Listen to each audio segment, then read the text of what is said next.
नटसम्राट सिनेमासह विविध 29 मराठी चित्रपटांबरोबरच हिंदी आणि गुजराती रुपेरी पडद्यावरही भूमिका गाजवणारे ज्येष्ठ अभिनेते मनमोहन माहीमकर आयुष्याच्या संध्याकाळी विपन्नावस्थेत खितपत पडलेत। अशी जाते अक्कल या चित्रपटाच्या माध्यमातून 37 वर्षांपूर्वी मनोरंजन विश्वात पाऊल ठेवणारे 77 वर्षीय मनमोहन माहीमकर मूळचे गिरगावचे ते पूर्वी राहत असलेल्या सदाशिव लेनमधील जुन्या इमारतीचा पुनर्विकास सुरू असल्यानं माहीमकर सध्या मुगभाट लेन परिसरात भाड्याच्या घरात राहतात। कला क्षेत्र नेहमी आपल्याला अनेक गोष्टी देत असतं। अभिनय करणारा प्रत्येक कलाकार आपला एंटरटेनमेंट हा देत असतो, पण त्यांच्या आयुष्यात पण कुठे ना कुठे दुःख येतात आणि असं दुःख खऱ्या अर्थानं आपण बघतो तर माहीमकर यांच्या आयुष्यात आहे। आपल्यासोबत आता मनमोहन माहीमकर सर आहेत, ज्यांना आपण अनेक मालिकेतून पाहिलंय, अनेक सिनेमातून पाहिलंय आणि आज खऱ्या अर्थानं माहीमकर काकांना त्यांना काम हवंय। त्यांना खरं तर खूप काम करायची इच्छा आहे अजून, आणि घराचा सुद्धा प्रश्न आहे। काका, सगळ्यात अगोदर जेव्हापासून हे तुमचं सगळ्या गोष्टी घडतायत, लोक इकडे मध्ये काही कोकण हार्टेड गर्ल जी आहे तिने तुमचा व्हिडिओ केले, पण तुम्ही कामाची मागणी करताय, अजून मला काम द्या असं तुम्ही इच्छा वर्तवली आहे, काय सांगाल यामध्ये?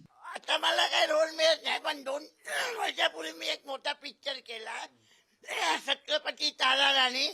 तो पिक्चर अजून माझा आलेला नाही आणि त्याचा मोठा रोल आहे, अब्दुल्लाचा रोल आहे मोठा। तुमच्या घराचा पण विषय आहे, तुमची ती मागणी पण आहे, त्याबद्दल काय सांगाल तुम्ही? आता आमची 4 भाऊ आणि 3 बहिणी आम्ही, मी सगळ्यात लहान आहे। आणि सगळे 2 भाऊ ते मोठे, ते लग्न होऊन 69 साली निघून गेला वडिलांकडून, सगळे हक्क घेऊन, पैसे घेऊन वगैरे।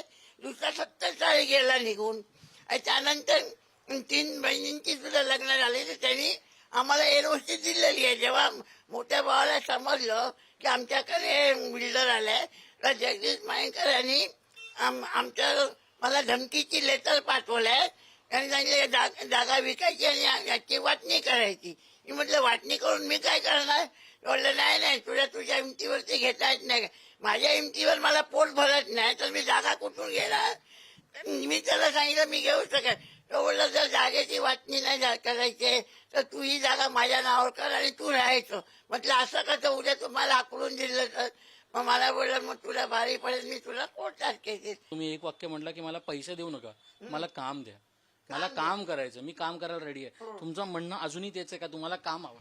मला काम हवंय आणि माझी जागा मला मिळाली पाहिजे, कारण ते भाड्याची रचीत माझ्याच नावावर आहे ना, माझ्याबरोबर भाऊ लागतो ते। तुम्हाला तुमच्या घराबद्दलचा हक्क आणि तुम्हाला काम प्रचंड मिळो, एवढीच आपण अपेक्षा करतो। थँक्यू सो मच आमची गप्पा मारल्याबद्दल।